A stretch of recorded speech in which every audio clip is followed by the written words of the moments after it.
Salut tout le monde, c'est Simon. Je vous retrouve pour les petits pronostics pour les finales. Du coup, j'ai fait la même vidéo pour l'Asie et l'Afrique parce que je me voyais pas couper ça en deux.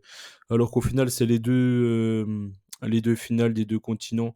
Donc là, je partais sur ça, un petit résumé des demi-finales avec, on enchaîne ensuite avec le pronostic des finales. Les deux finales, comme je l'ai dit, le petit résumé des demi, ça a donné ça. Du coup, le Nigeria contre l'Afrique du Sud, un but partout, victoire au tir au but des Nigérians. La Côte d'Ivoire a gagné 1-0 contre la RDC avec un but de Sébastien Haller.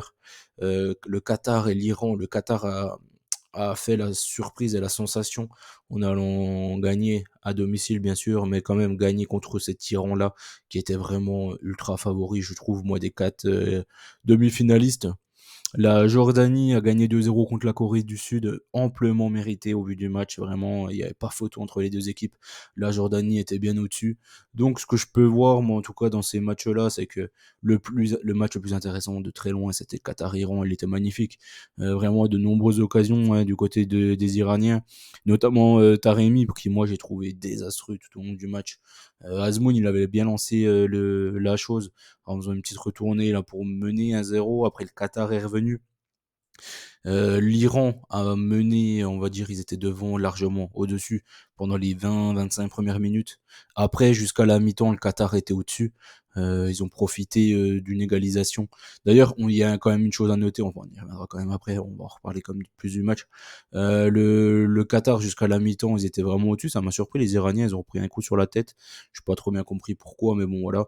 Et l'Iran, ils ont surdominé la deuxième période. Ils auraient dû en marquer je sais pas combien de buts.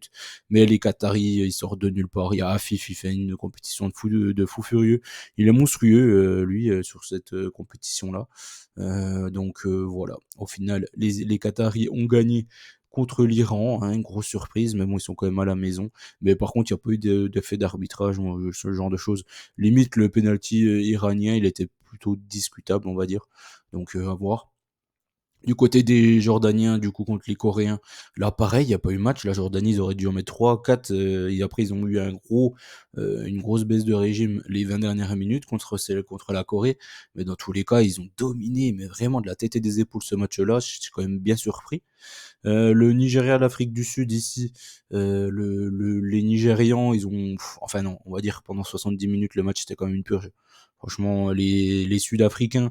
Après, il y a le Nigeria, il mène 1-0 sur un penalty provoqué par Osimhen. C'est lui qui fait tout sur l'action, il va se le chercher tout seul, le péno. Et les Sud-Africains, ben, il y a eu un fait de jeu de dingue en fin de rencontre.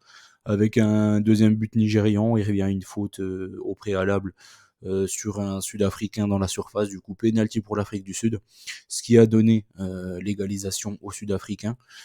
Suite à ça, il y a eu une fin de match de fou furieux, les Sud-Africains ils ont vendangé tellement d'occasions, mais vraiment, mais des occasions, ils sont tout seuls devant le but, il n'y a même pas le goal et tout, c'est limite fou quoi. Je pense que l'Afrique du Sud, ils auraient dû passer, mais 100 fois. Donc là, je vois quand même que le Nigeria, ils ont montré des choses comme quoi ils étaient plutôt friables. Après, ils ont réussi à se remettre la tête à l'endroit pendant les prolongations où là vraiment on a vu que on a vu quoi, on a vu qu'ils avaient réussi à se remettre à la tête sur l'endroit et c'était peut-être là le plus compliqué, hein. On a bien vu que quand tu mènes 2-0, t'es sûr d'être qualifié en fin de match comme ça. Au final, tu te prends un gros coup sur la tête. Il y a un but partout. Franchement, je pense que la terre elle s'écroule. Donc là, vraiment, ils ont réussi à se remettre dans le match et c'était vraiment fort. Moi, je trouve, c'est quand même costaud d'avoir réussi à faire ça. Les Ivoiriens, par contre, contre la RDC, il y a pas eu match. Pour moi, je trouve que la Côte d'Ivoire était largement au-dessus de la RDC. Ils auraient même pu, voire dû s'imposer bien plus que ça. Au final, ils se réimposent sur quoi? Sur une frappe complètement loupée de Sébastien Haller, sa reprise de volée, il la taupe complètement, ce qui lobe le goal. Mais bon, voilà quoi. Au final, on se rend compte que sur les 3 buts en Afrique, il y a eu quoi? Il y a eu 2 pénaltys plus une frappe complètement loupée, alors qu'il y a eu d'énormes occasions, hein, tout au long du match, notamment la Côte d'Ivoire. Il y a un moment, à l'heure, il tente un lob et tout, alors qu'il est tout seul. Je sais pas pourquoi il s'avance pas. Il y a eu une tête d'Haller, il est complètement seul sur un centre, il la loupe. En tout cas, la Côte d'Ivoire, elle me plaît. Je trouve elle monte clairement en puissance depuis le début de cette compétition. Voir Adingra, Haller et Gradel. Faut pas oublier Gradel parce que ce qu'il fait dans cette équipe-là, il fait un jeu ultra collectif, il joue une touche de balle un peu comme à l'heure, ça leur fait énormément de bien parce qu'il y a beaucoup de joueurs qui portent plus la balle, notamment Diakité et tout, ils portent bien plus la balle que ça. Donc moi je trouve c'était une bonne Côte d'Ivoire. contre la RDC. Je trouve que la RDC n'a pas vraiment existé sur ce match-là. C'était amplement mérité. Pour le Nigeria, Afrique du Sud, pour moi, c'était vraiment 50-50 au vu du match. Franchement, c'est l'Afrique du Sud. Il serait passé, limite, ça aurait pas du tout été un hold-up du tout.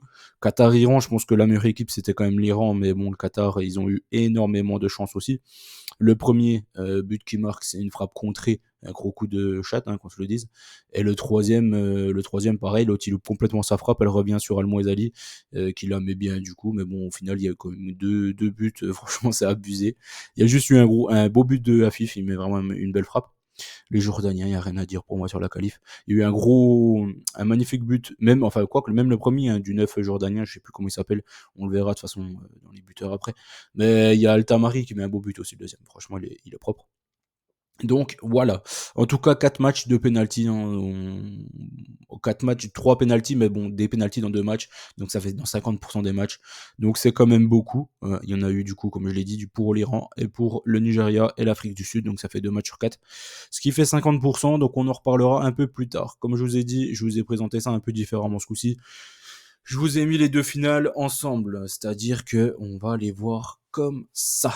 Voilà, j'ai trouvé des bêtes un peu sur tous les matchs. Le premier point, j'ai pris à peu près le bet que je vois le plus, on va dire. C'est un peu plus mon bet, on va dire, ma plus grosse confiance. Pour parler comme ça de ces 2 matchs-là. Ah oui, il y a quand même une chose, quand même, il faudrait qu'on revoie ensemble. Je vous avais dit, à partir des quarts, de jouer Nigeria ou Côte d'Ivoire remporte la compétition. Du coup, ça, on a encaissé. Par contre, la demi-finale, je vous ai dit de jouer l'Iran, remporte la coupe, on a perdu. Donc au final, on va dire que c'est un peu, ça égalise les choses. Par contre, en pré-tournoi, j'étais parti sur un Côte d'Ivoire où Égypte gagne la compétition. Donc celui-là, il est encore en cours. Donc j'espère que la Côte d'Ivoire va faire le taf en finale. Et j'aimerais bien que ça passe. On va dire ça comme ça. Du coup, premier bet, comme je l'ai dit, Côte d'Ivoire, j'ai du mal à les voir perdre contre le Nigeria. S'ils perdent, je pense que ça sera en prolongation ou au tir au but. Donc ici, je suis parti sur un Côte d'Ivoire ou nul pour le premier match. Comme je l'ai dit, je trouve que la Côte d'Ivoire, elle monte en puissance. Le Nigeria, ils auraient pu se faire éliminer par les Sud-Africains. Les Sud-Africains, ils ont quand même vendangé des occasions qu'ils n'ont pas le droit de vendanger. Après, vous allez me dire, la Côte d'Ivoire aussi a vendangé quand même pas mal. Donc, faisable. Il y a aussi Osimhen. Osimhen, il se procure énormément d'occasions. Il montre beaucoup de bonnes choses, beaucoup de volonté surtout. Mais au final, franchement, il vendange beaucoup, beaucoup, beaucoup, beaucoup depuis le début du tournoi. Je trouve, il me déçoit, moi, personnellement. Par rapport à sa compétition en termes de buteur, franchement, il montre pas grand chose quand même. Il est plutôt décevant. En tout cas, ça donne quand même une finale, le pays hôte, du coup la Côte d'Ivoire et le Qatar, les pays hôtes de ces compétitions, contre le Nigeria qui est une des plus grosses euh, qui est une des plus grosses nations, on va dire, africaines, avec le ballon d'or africain. Donc franchement, c'est propre. Je trouve la finale, au final, elle a de l'allure. Et franchement, c'est bien, parce que comme j'aurais pas mis... Enfin, je veux dire qu'on a eu un peu peur quand même quand on a vu un peu les huitièmes. Mais bon, au final, on a quand même une belle finale, donc c'est cool. Par contre, la Jordanie-Qatar, Jordanie contre Qatar, c'est vraiment ouf, et c'est inédit quoi comme finale, donc c'est cool, c'est pas mal quand même. Je trouve qu'ils ont rien volé ces 2 équipes-là, et ils méritent d'être là de toute façon. Donc du coup, là, j'ai dit Côte d'Ivoire au nul, le premier, et l'autre. J'ai du mal à voir un match fermé entre la Jordanie et le Qatar. Donc je pars sur un over 1,5 sur le deuxième. Donc je pars sur ça. Côte d'Ivoire au nul et over 1,5. Ensuite, ce que j'ai fait, c'est comme je l'ai dit, il y a eu un penalty dans 50% des demi-finales. Donc j'imagine qu'il y en aura au moins un dans ces 2 matchs-là. Donc je l'ai tenté dans les 2 matchs. Et je me dis que dans tous les cas, si ça passe dans l'un des 2 matchs, on sera rentable. Donc c'est à tenter. Je pense que ça devrait le faire. Après, j'ai tenté des buteurs. Clairement, j'ai pris ce qui se fait de mieux pour moi au niveau de la Côte d'Ivoire. J'ai pris Haller, Adingra ou Kessié. Haller, Adingra, pour moi, c'est vraiment les 2 plus, clairement, de cette Côte d'Ivoire-là. Et c'est pourquoi ils se retrouvent ici en finale pour moi.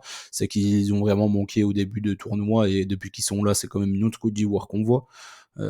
Et Kessié pour moi, c'est peut-être le meilleur joueur du match contre la RDC. Il monte vraiment en régime, il est monstrueux là actuellement, donc je vais mettre ça. D'ailleurs, il a fait un poteau et loupé une autre occasion dans ce match-là, donc ça fait quand même 2 grosses occasions. Plus à l'heure, il en a eu pas mal. Adingra, il a eu une bonne tête aussi. Puis Adingra, franchement, j'adore ce joueur, donc je le tente. En triple chance buteur. Et du coup, de l'autre côté, j'ai parti sur Afif, qui est pour moi le meilleur joueur maintenant du tournoi avec Altamari. C'est les deux tireurs de pénaux en plus, donc c'est pas mal. Et Al-Nemat, du coup, c'est le 9 de la Jordanie, parce que je trouve que la Jordanie montre plus de choses que le Qatar sur ce tournoi-là, mais on y reviendra. Du coup, moi, mes favoris, ça sera quoi? Côte d'Ivoire et Jordanie, je pars sur ça.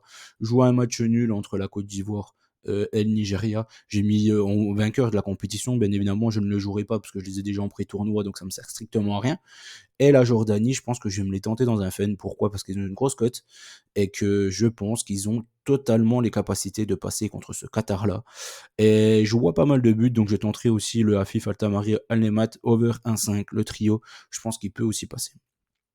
Voilà, j'ai fait tout ce que, enfin, on a fait le tour de tout ce que je voulais voir avec vous. Je vous souhaite bonne chance à tous. N'oubliez pas qu'on gagne, on perd ensemble. Et on se dit à très vite. Allez, ciao, ciao l'équipe. Et à bientôt.